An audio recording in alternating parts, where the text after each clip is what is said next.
Why is Russia helping China with air infiltration tactics? Let's find out.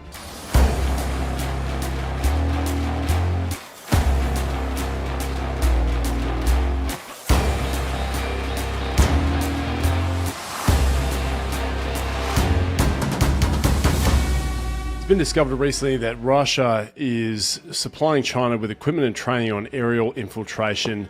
And the fear is this is to help them launch a decapitation strike on Taiwan. The Chinese president has ordered the People's Liberation Army to be ready to capture Taiwan by 2027. They often move ahead of schedule. There's current high levels of cooperation between Beijing and Russia. We're trying to find out why. I'll talk to you about the history between these two Axis forces, why they're cooperating and what their future intentions are, and what this means for Australia. So the first part is we know that China is involved in backing Russia in their war. Economically, they're supporting Russia. They're buying a lot of gas and a lot of oil they weren't able to sell due to sanctions. So China is helping on that front.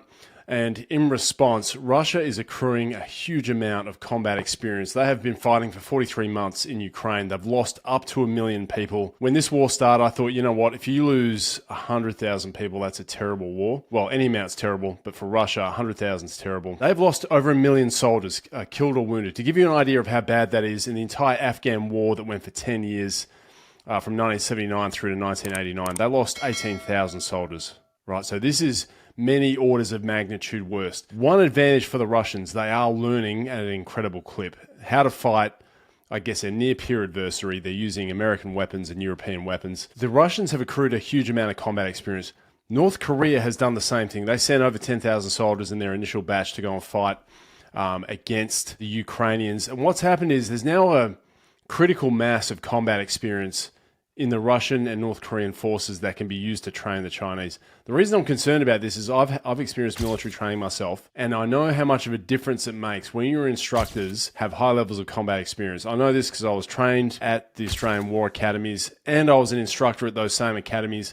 I can tell you the difference between having someone that is experienced in combat is like taking someone from country football versus someone who's been in a Super Bowl or a grand final. It's a totally different ball game. You learn a lot more, your practices are better, your incentivization to improve is much higher. So I think what you're seeing is the Russians helping the Chinese develop some of these airborne capabilities, including being able to parachute or drop armored capabilities into Taiwan in the eve of an invasion.